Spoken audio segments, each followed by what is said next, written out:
Pemirsa, ikutin terus ya update berita Banjar TV dengan cara subscribe channel ini dan nyalakan notifikasinya.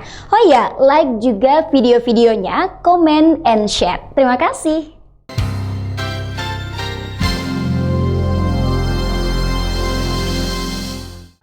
Pemirsa, pada sidang lanjutan kasus penistaan penodaan agama Nabi palsu Hulu Sungai Tengah, penasihat hukum terdakwa menyampaikan pembelaan atau pledoi. Agenda sidang lanjutan kasus penistaan penodaan agama yang didakwakan kepada Nasruddin, pengaku Nabi di Hulu Sungai Tengah, adalah pledoi atau pembelaan terhadap terdakwa. Kuasa hukum atau penasihat hukum terdakwa Nasruddin melayangkan keberatan atas tuntutan jaksa penuntut umum.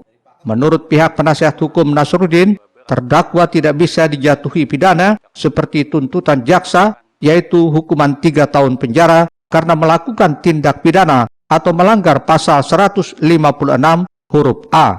Ghazali menegaskan berdasarkan keterangan ahli kejiwaan, terdakwa mengalami gangguan jiwa berat kategori waham.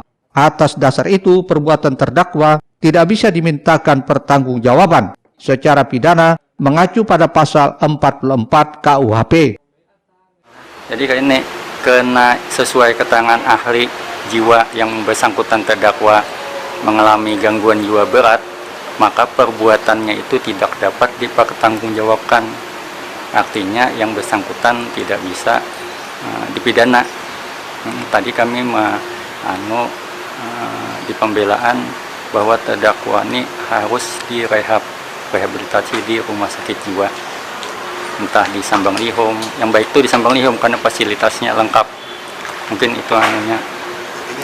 Ada penolakan penolakan karena dia menurut jaksa kan harus bertanggung jawab secara pidana, karena dia mengalami gangguan jiwa berat itu kada bisa dia diminta pertanggungjawaban secara pidana. Mungkin sebagai kuasa hukum keberatan dengan tuntutan tadi? Iya, keberatan penintinya, meminta hakim untuk menolak surat tuntutannya itu tadi. Kejari Hulu Sungai Tengah akan mempelajari secara komprehensif terhadap pledoi atau pembelaan dari penasihat hukum terdakwa Nasruddin. Rencananya jaksa penuntut umum 28 April akan memberikan tanggapan atas replek terhadap pembelaan terdakwa maupun penasihat hukum terdakwa. Namun pihaknya tetap tidak akan terlepas dari tuntutan sebelumnya, hanya saja pihaknya akan melengkapi fakta-fakta hukum yang masih dipertanyakan oleh penasihat hukum terdakwa. Bahwa mereka mempermasalahkan pasal 44 ayat 2 KUHP. Menurut penasihat hukum, dalam pasal itu si terdakwa ini tidak bisa dihukum karena ada alasan pembenar, alasan pemaaf.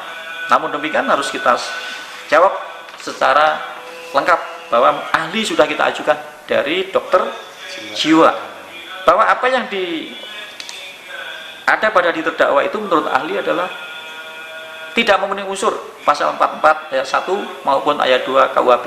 Jadi ahli sudah menyampaikan di persidangan, ini perbuatan terdakwa ini adalah bisa dihukum. Ahmad Rizky Barabai, Banjar TV.